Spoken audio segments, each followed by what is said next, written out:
Now, I know that I said this weeks ago that I would be recording this video, but I am a liar, and we should not rely on what I say, because I will never put out a YouTube video ever at the time that I say I will. So never have your hopes up. Hi, my name's Creo, or Cracking with Creo. You'll find me on twitch.tv at Cracking with Creo, or Creo is sobbing on twitter.com.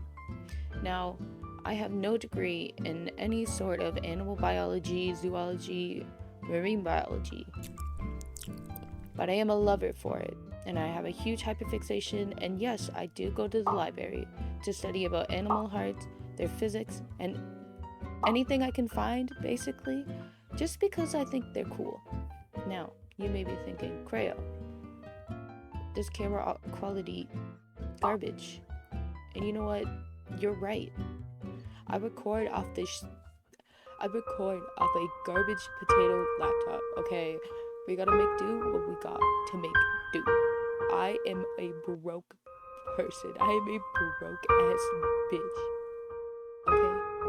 Anyways, a while back, I asked people on Twitter, hey, send me some animals that you want me to do some light research on, so we can do a little bit of studying together about one of your favorite animals, or about any animal you have interest in, and I got a couple replies. Not a lot, but a couple. And you know what? Thanks.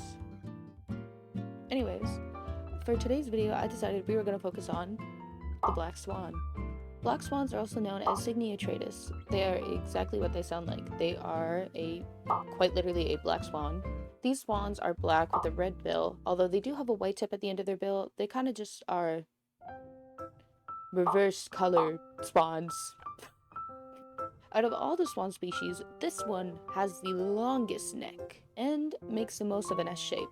Black swans are typically native to Australia as well as Tasmania, and they may occur in Australian southeastern and southwestern wetlands.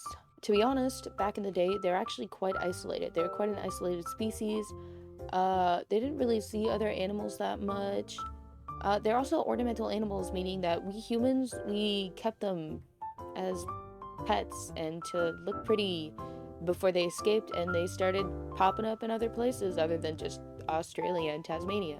So the Cygnus atratus, also known as black swan, the body size is between 110 to 142 centimeters, or for you American bitches, 43 to 56 inches. I had to use the Google calculator for that.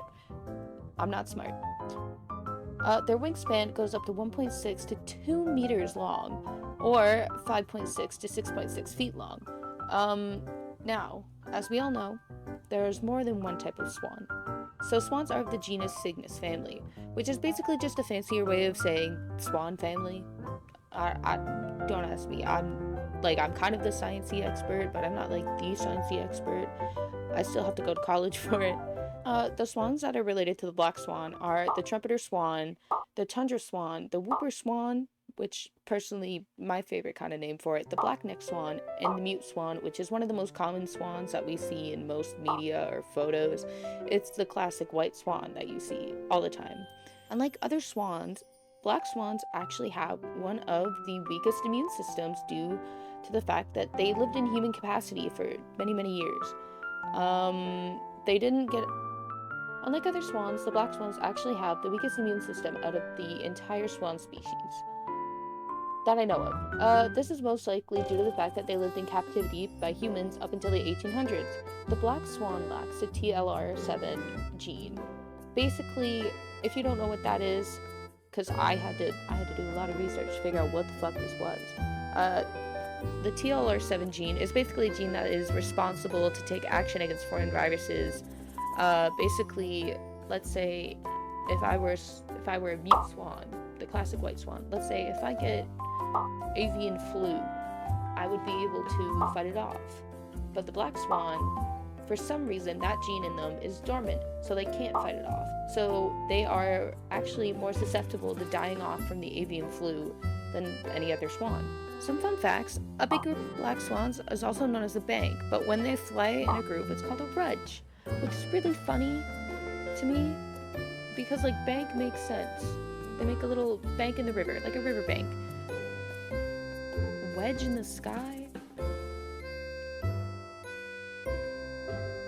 I don't understand that one. The black swan typically only swims with one of its legs tucked up, with the other one assumed to be tucked under its tail, which is not assumed because I'm pretty sure there's actual pictures of it, and I have no idea why I said assumed. The black swan swims like a little weirdo. The reason why the black swan swims like a little weirdo is so that it's probably easier for the black swan to change directions, in case it needs to like escape a predator or just, you know, wants to go the other way. Can't fault the swan for wanting to change directions in their life, you know? I've changed my directions too many fucking times. So yeah, that was some little fun facts about the black swan.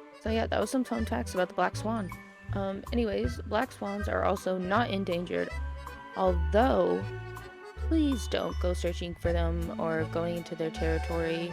They may be one of the most docile swans that you will meet, but that does not mean that they will not fuck your shit up. Anyways, yep, that's gonna do it for this video. This is just a short little quick info. I almost said infomercial. This is not an infomercial. Short little informational video. That's the word. It's just a short little informational video, just for funs, for shits and giggles. I am not a professional, so if I said anything wrong, correct me in the comments. Or if you have any fun facts about the black swan, let me know in the comments. Anyways, see ya.